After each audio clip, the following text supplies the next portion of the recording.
This is a tribute to my good friend and truly one of my best friends, Coachworth Pinckney Fishburne IV, who died on April the 10th, 2019.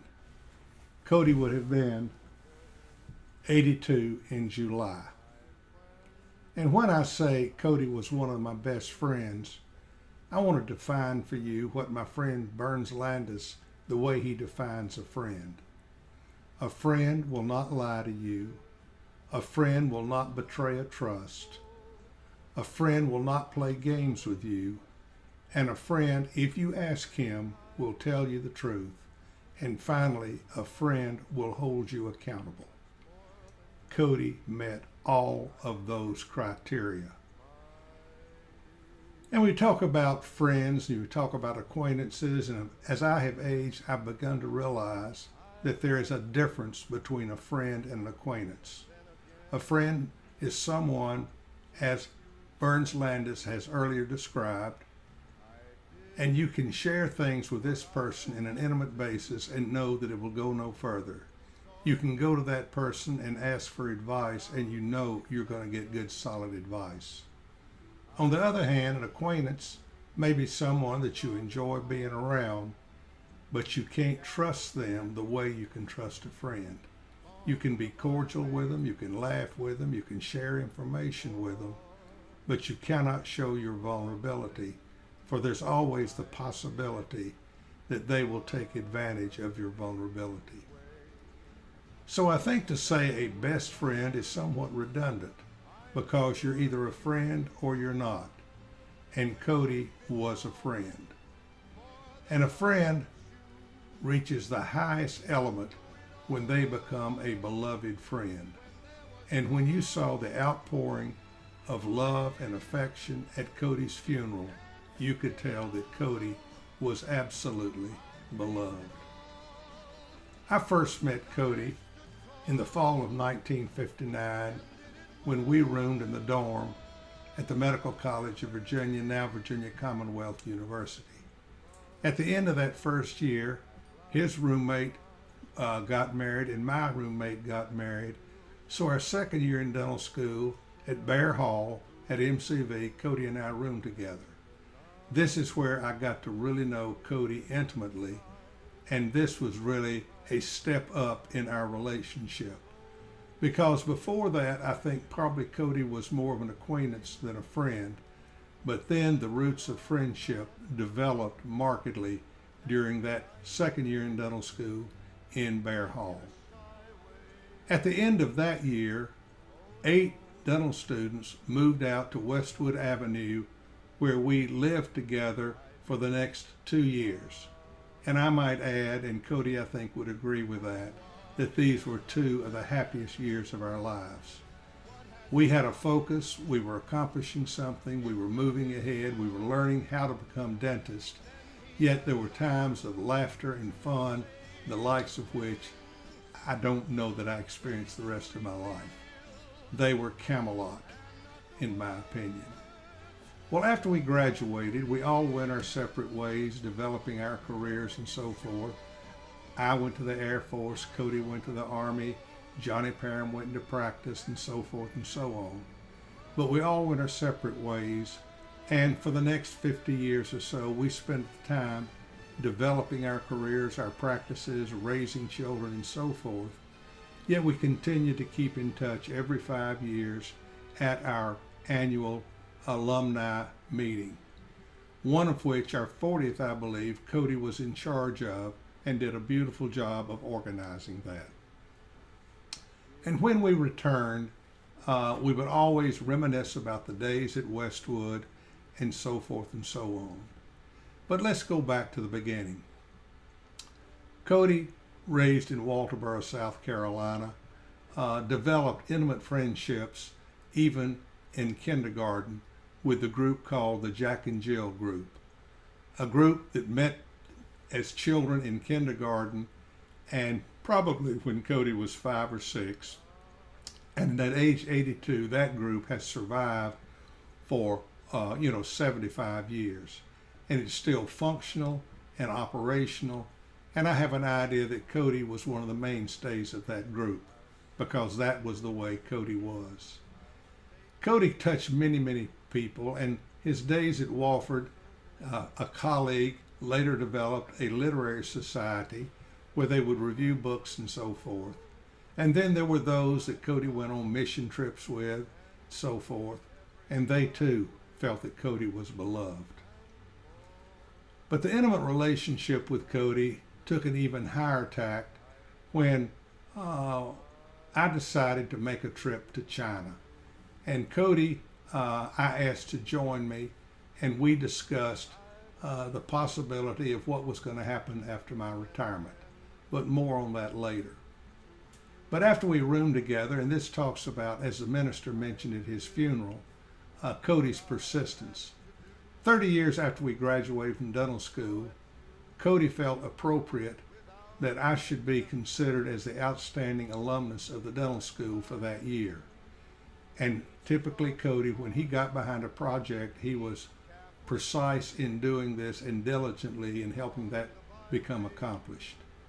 However, in 1993 was the year that the beloved Harry Lyons, the dean of the dental school for many, many years, since 1970, was dying. And they decided to not have an alumnus of the year, but rather to honor Dr. Lyons. Well, Coty had nominated me. He felt me worthy, and he came up with, typically Coty, a compromise which was a good compromise. He suggested that Dr. Lyons be named the alumnus of the century and me be named the alumnus of the year. And Coty's compromise came about, and I was honored to be that, all because of Coty Fishburne's persistence. Now, we go back to going to China. My wife, I was invited to speak in China. My wife did not want to go, so I invited Coty to go with me. And we had many intimate conversations. We reminisced about dental school. We talked about this, that, and the other. But my concern at that time, I think that was 2006 or 8, right along in there, Coty had been retired very successfully and happily for several years. And I simply asked Coty, I said, Coty, I don't know that I can handle retirement.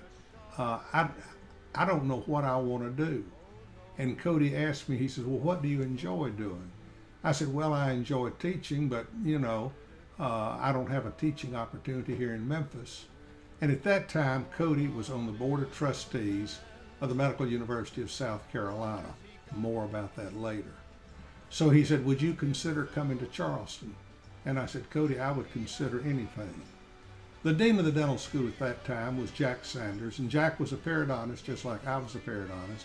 He had heard me speak, and when Coty mentioned there was a possibility that I might be enticed to come to Charleston, the next day Jack Sanders called me up, and over a period of a very few days we had cut a deal, and I ended up spending parts of 10 years in Charleston, all because of Coty, all because of Coty's persistence, and more importantly, all because Coty followed through.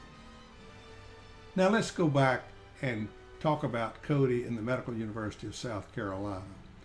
Coty had a very successful practice in Rock Hill, very involved in all phases of dentistry in South Carolina, when he chose to run for the position as one of only, I think, 2 dentists who were on the board of trustees at the Medical University of South Carolina. And get this, Coty served as a trustee for 27 years. That's hard to believe, but that just shows you how impactful Coty was, being nominated by the legislature over and over and over. And just as Coty did when he recommended me and supported me and came up with a compromise that allowed me to be the Dental Alumnus of the Year, Coty's main role, as I'm told by Jack Sanders, was to sit back and listen to the debate. And at one point, he would come in after he had listened to the debate, he would summarize the discussion, and then he would come up with a compromise, if you will, or a final solution. And invariably, the rest of the board members tended to agree with Coty. So he had a great way of summarizing things, putting things into perspective, coming up with a middle ground. That's the Coty Fishburne we all came and know to love. So now in closing, I'm reminded of his funeral, one of the largest funerals I've ever attended. The dental community in South Carolina supported it completely, as did his classmates from Wofford, as did the choir. And I was so impacted. On a Sunday afternoon, the full choir showed up to pay musical tribute to Coty. And the minister summarized Coty and his many quirky personalities, of which I will share one a little bit later. And the thing that he talked about that hit me between the eyes was Coty's persistence. And after I heard that, before I decided to make this video, I reflected on how Coty had impacted me, and it had a lot to do with the fact that Coty was persistent. Now think about this. Surely the man that you married was not only beloved, but he was also precise in what he did. He had a focus in his life, and he did that. Well, how fortunate you were to have him. And one of the reasons that I'm making this video is so that Will and Ann, Mary and Jeff, as well as Anderson and Coates, can look at this and see perhaps more in depth what their father, father-in-law, and grandfather were like. And ultimately, you're going to be able to post on this video comments that you would like to make or tell a funny story about Coty to preserve his legacy and his personality, his quirky ways, because Coty was one of the most entertaining and unusual people that I have ever met. Now let me share one of the stories, one of my favorites, and what makes this significant is Coty told the story on himself. And it takes someone who is very transparent, who is willing to be vulnerable to share the story. As he was finishing his military career at Fort McPherson in Atlanta, Coty was all set to open his practice in Rock Hill. And the young lady that he was dating for the time that he was in Atlanta, it was obvious to Coty that there was not going to be a long-term relation or a long-distance relationship, and he just wanted her to know how much he thought about her and how much he had enjoyed dating her, but also to let her know that he was going back to Rock Hill and his focus was going to be on developing a practice, and he was not going to have the opportunity to marry at that particular point. And so he took her out for a nice champagne dinner. And as he began to explain to her how much he had enjoyed meeting her and so forth, and was leading up to the point where he was going to have to tell her that the relationship was coming to an end, she interrupted him and looked him right in the eye. And she said to him, and I could hear Coty saying this in his voice, "Coty, I don't care what your mama says, you ain't no prize." Now, isn't that funny? But isn't it wonderful that Coty could tell that story on himself? It is my hope that those of you who will view this video will have an opportunity to add stories like that, as I mentioned earlier, to preserve his legacy. Coty, thank you very, very much for what you have meant to me. For outside of my family, I cannot think of anyone who has had the impact on my life that you have had.